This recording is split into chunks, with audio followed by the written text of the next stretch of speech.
Hello there guys, and welcome to another edition of Star Wars Comics, where today you will witness the harsh truth. What happens when you don't compensate Boba Fett for his troubles? While we enjoy his entanglement between the Empire and the Rebellion sometimes, this side mission is just perfect for a great little story that happened during Imperial times. Let's start right from the beginning. We open on two TIE fighter pilots. One of them is definitely bored. You see, they have been sent on a mission to, as he eloquently put it, babysitting. They had to sit around and wait for the adjudicator to come and pick them up. They were watching and patrolling the remains of a fallen Imperial-class Star Destroyer called Anya Karu. While the one pilot was bored, the other one just had a more positive outlook. He'd rather be here watching this thing rather than chasing rebel X-Wings around the galaxy. What's more is that the adjudicator would be here in a half an hour. All they have to do is sit put and wait. Suddenly an explosion. Jack, one of the TIE fighter pilots, had been blown up. Shocked, the TIE fighter pilot is furiously asking who's out there.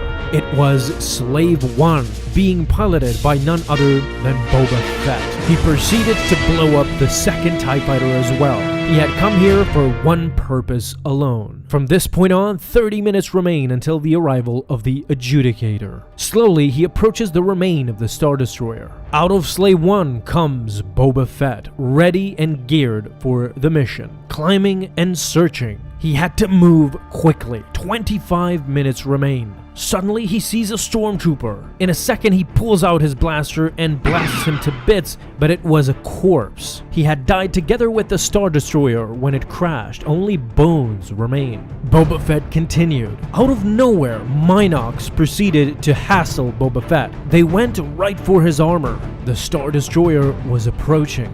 Less time remains. He had to move quickly. He started shooting at the Minox left and right, and seeing no other recourse, he pulled out a poisonous grenade. He proceeded to gas all the Minox to death. 20 minutes remain.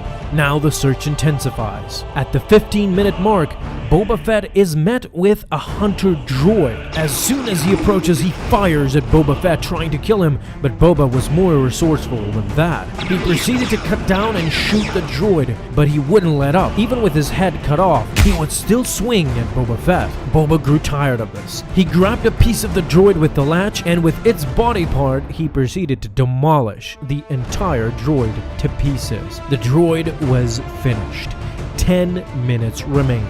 Now it was all or nothing. He slowly approached, and thankfully he found the box that he was sent for. With his slicing skills, he quickly opened the safe, picked up what was in there, and 5 minutes remaining, he started running. With 1 minute remaining, he used his jetpack to float through the remains. 30 seconds, 5 seconds. He escaped fatality. Everything exploded beneath him.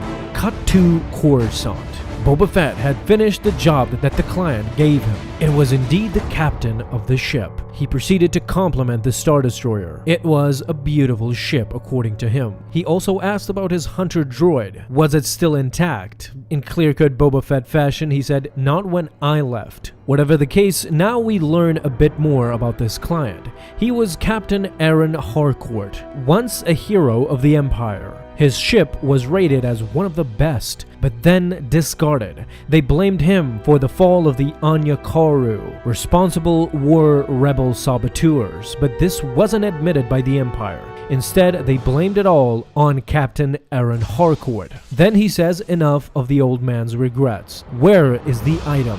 Boba Fett presented it to Aaron. It was the most precious thing in all of the galaxy. A message and a hollow projection of his now dead wife. It read, "Hello Aaron, I miss you and I love you very much. I hope we can be together soon." At this moment, Captain Aaron broke down. He started reminiscing over his dead wife. She also died when the Star Destroyer went down. There was no time to evacuate her. Only Aaron was saved. This was the only thing that he had left of her. But he knew that if anyone in the galaxy could bring this back to me again, it would be Boba Fett. Straight to the point, Boba Fett reminded him of the agreement, half up front and half upon completion. Aaron paused. He said, to be perfectly honest, he did not have any more money. However, if he could overlook this little shortfall, he can assure Boba Fett that he will be totally discreet and his reputation will not suffer one bit.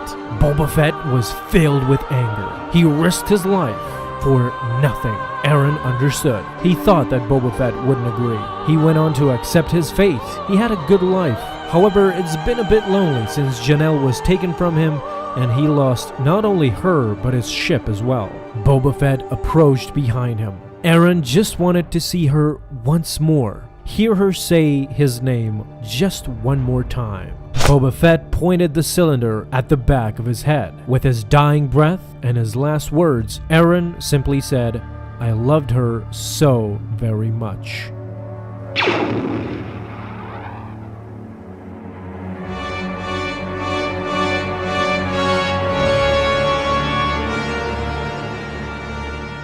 With that, we end today's issue. It was a bit of a sad one, but also it gives us a perspective on the bounty hunter business and how ruthless it actually was. When you get entangled with these kinds of people like Boba Fett and others of his profession, you need to be assured of what you're getting yourself into.